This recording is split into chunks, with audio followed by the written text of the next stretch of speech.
Assalamualaikum warahmatullahi wabarakatuh. Kami dari kelompok 2 terdiri dari Raisa Witri, Nabila Rimazani, Hilal Ica, Kurnia Lestari, Nisara akan mempresentasikan tentang sistem pencernaan manusia. Manusia latar belakang proses pencernaan merupakan sesuatu proses yang memiliki organ-organ pencernaan dan kelenjar-kelenjar pencernaan. Sistem pencernaan berfungsi memecah bahan makanan menjadi sari-sari makanan yang siap diserap dalam tubuh. Agar makanan yang kita makan dapat diserap di usus halus. Dan makanan yang mengalami proses pencernaan di dalam tubuh adalah karbohidrat, protein, dan lemak. Sedangkan unsur-unsur mineral, vitamin, dan air tidak mengalami proses pencernaan. Proses pencernaan pada manusia dapat dibedakan menjadi dua macam, yaitu proses pencernaan secara mekanik dan kimiawi. Saat kalian mengunyah makanan seperti nasi, roti, ubi, dan pisang, berarti proses pencernaan mekanik fisik sedang berlangsung, dan proses pencernaan mekanik adalah proses perubahan makanan dari bentuk besar atau kasar menjadi bentuk kecil atau halus. Proses pencernaan makanan pada manusia melibatkan alat-alat pencernaan makanan yang kita makan. B. Tujuan menyusunkan makanan ini yang untuk memberikan informasi dan mengetahui tentang fisiologi pencernaan manusia.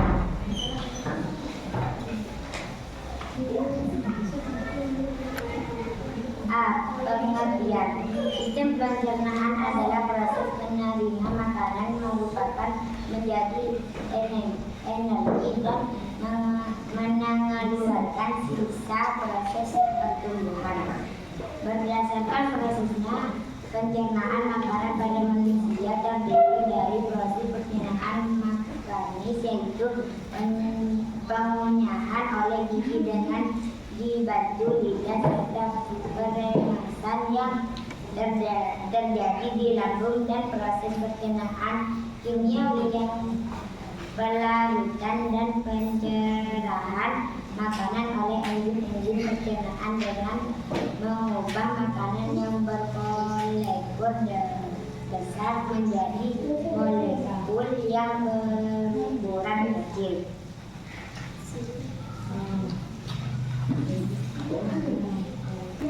A. Bibir. Di sebelah luar mulut ditutupi oleh kulit dan di sebelah dalam ditutupi oleh selaput bibir atau mukosa.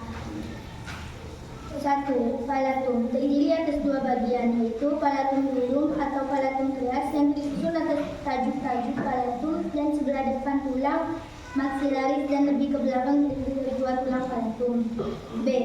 Palatum atau palatum lunak terletak di belakangnya, merupakan lipatan menggantung yang dapat bergerak, terdiri atas jaringan fibrosa dan selaput lendir. B. Pipi. Dilapisi dari dalam oleh mukosa yang mengandung papila. Otot yang terdapat pada pipi adalah otot buccinator.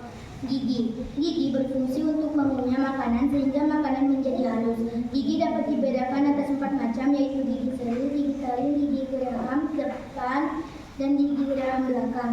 Secara umum, gigi manusia terdiri dari 3 bagian, yaitu mahkota gigi atau corona, leher gigi atau kolum, dan akar gigi radix.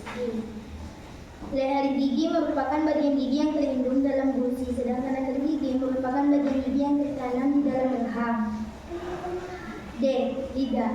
Lidah terdiri dari otot serat, lintang, dan dilapisi oleh selaput lendir.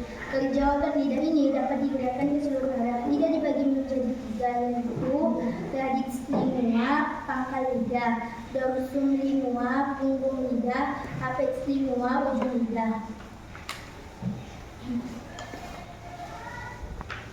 Tiga.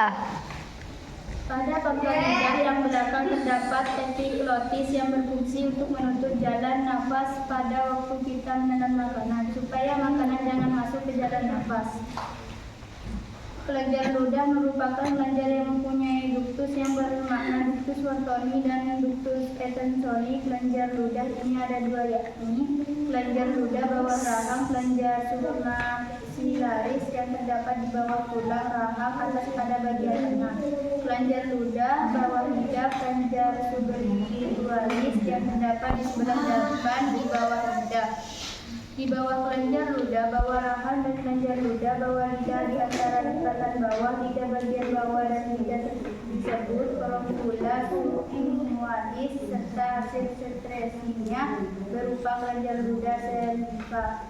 Kelenjar ludah dalam rongga mulut ada tiga pasang, yaitu kelenjar glotis terletak di bawah telinga, kelenjar submandibulotis terletak di rahang bawah, kelenjar sublingualis terletak di bawah lidah.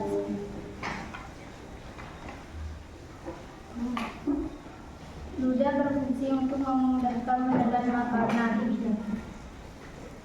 2. Faring merupakan organ yang menghubungkan rongga mulut dengan kerongkongan osofagus. Di dalam lengkung faring terdapat tonsil amandel, yaitu kumpulan kelenjar ludah yang banyak mengandung limfosit yang merupakan pertahanan terhadap infeksi. 3. Esofagus merupakan saluran yang menghubungkan tekak dengan lambung. Panjangnya sekitar 25 cm, mulai dari faring sampai pintu masuk kardiak di bawah lambung. Lapisan titik dari dalam keluar, lapisan selaput lendir mukosa, lapisan submukosa, lapisan otot melingkar sirkuler, dan lapisan otot memanjang longitudinal. Otot kerongkongan dapat berkontraksi secara bergelombang sehingga dapat mendorong makanan masuk ke dalam lambung. Gerak kerongkongan ini disebut gerak peristalis. 4. Lambung gaster. Lambung ventriculus merupakan kantung besar yang terletak di sebelah kiri rongga perut. Lambung sericula disebut perut besar atau kantung nasir. Lambung terdiri dari 3 bagian, yaitu bagian atas kardiak, bagian tengah yang membulat fundus, dan bagian bawah pilorus. Kardiak berdekatan dengan hati dan berhubungan dengan kerongkongan. Pilorus berhubungan langsung dengan usus 12 jari. Di bagian ujung kardia dan pilorus terdapat klep sphincter yang mengatur masuk dan keluarnya makanan ke dalam dari lambung. Dinding lambung terdiri dari otot yang tersusun melingkar, memanjang, dan menyerong. Otot-otot tersebut menyebabkan lambung berkontraksi. Akibatnya kontraksi otot lambung, makanan teratur dengan baik sehingga akan bercampur merata dengan getah lambung. Hal ini menyebabkan makanan di dalam lambung berbentuk seperti bubur. Getah lambung bersifat asam karena banyak mengandung asam lambung. Perut besar atau kantung nasir. Lambung terdiri dari 3 bagian, yaitu bagian atas kardiak, bagian tengah yang membulat fundus, dan bagian bawah pilorus. Kardiak berdekatan dengan hati dan berhubungan dengan kerongkongan. Pilorus berhubungan langsung dengan usus 12 jari. Di bagian ujung kardia dan pilorus terdapat klep sphincter yang mengatur masuk dan keluarnya makanan ke dalam dari lambung. Dinding lambung terdiri dari otot yang tersusun melingkar, memanjang, dan menyerong. Otot-otot tersebut menyebabkan lambung berkontraksi. Akibatnya kontraksi otot lambung, makanan teratur dengan baik sehingga akan bercampur merata dengan getah lambung. Hal ini menyebabkan makanan di dalam lambung berbentuk seperti bubur. Getah lambung bersifat asam karena banyak mengandung asam lambung. Asam lambung berfungsi membunuh kuman, penyakit, atau bakteri yang masuk bersama makanan, dan juga berfungsi untuk menghapuskan pepsinogen menjadi pepsin yang berfungsi memecah protein menjadi peptol, dan proteosa enzim renin berfungsi mengumpulkan protein susu kasein yang terdapat dalam susu. Usus halus intestinum minor adalah bagian dari sistem pencernaan makanan yang berpangkal pada pylorus dan berakhir pada cecum panjangnya sekitar 6. Merupakan saluran paling panjang tempat proses pencernaan dan absorpsi hasil pencernaan yang terdiri dari lapisan usus halus mukosa sebelah dalam, lapisan melingkar, lapisan otot memanjang longitudinal, dan lapisan serosa sebelah luar.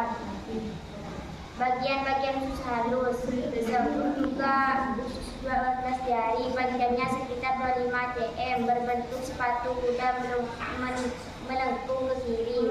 Pada lengkungan ini terdapat pankreas, dan bagian kanan duodenum ini terdapat selaput lendir yang disebut papilla kateter. 3.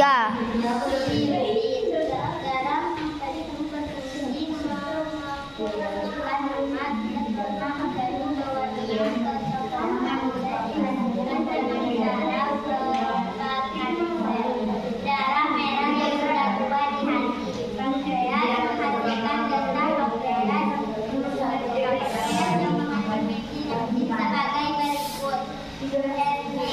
Hemiloksin amilase pankreas yaitu enzim yang mengubah zat tepung amilum menjadi gula yang lebih sederhana. Pepsin lipase pankreas yaitu enzim yang mengubah lemak menjadi asam lemak dan glikserol.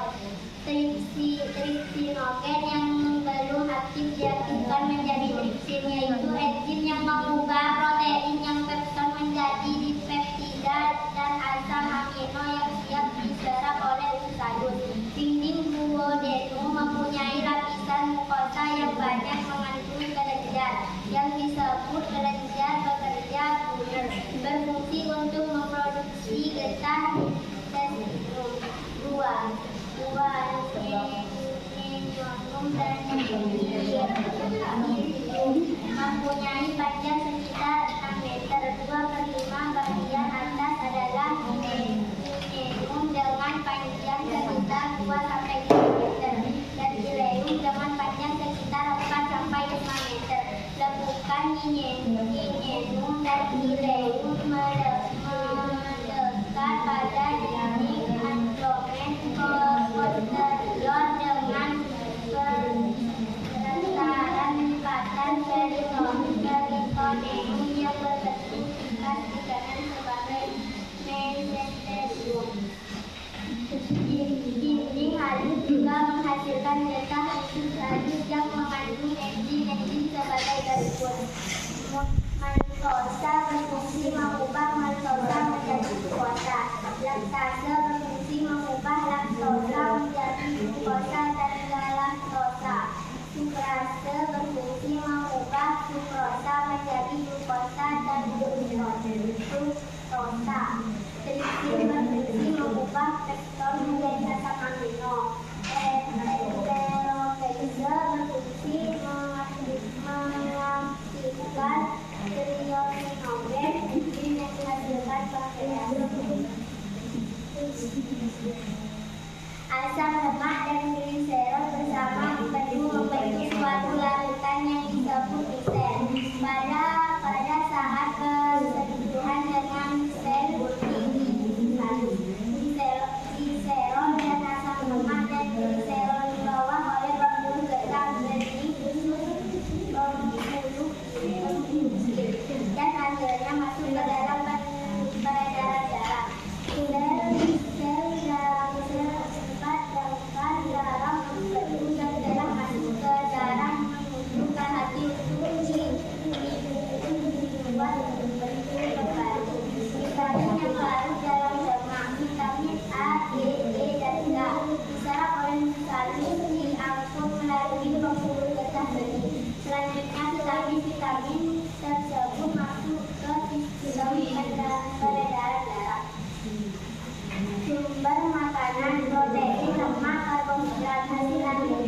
hasil pencernaan. Asam amino gliserin dan asam lemak, monosakarida, glukosa, levodopa, galaktosa, karbohidrat, epitelium, mengandung pokok pembuluh darah dan asilat darah. Dari epitelium masuk ke dan aliran limfosit. Dari epitelium pili dan diri pembuluh darah masuk aliran darah. Fungsi halus terdiri dari A. Menerima zat-zat makanan yang sudah dicerna untuk diserap melalui kapital darah dan saluran liver. B. Menyerap protein dalam bentuk asam amino. C. Karbohidrat diserap dalam bentuk emulsi lemak. A. Kesimpulan, saluran pencernaan makanan merupakan saluran yang menerima makanan dari luar, mempersiapkannya untuk diserap oleh tubuh dengan jelas dengan jalan proses pencernaan, penyuhanan, penyeranan, dan pencampuran dengan enzim dan zat cair yang terbentang mulai dari mulut, korsi, sampai anus. Saran menjaga supan makanan penting dilakukan karena secara tidak langsung menjaga supan makanan menjaga sistem pencernaan di gangguan yang timbul dari asupan makanan tersebut. Sekian presentasi dari kami. Wassalamualaikum.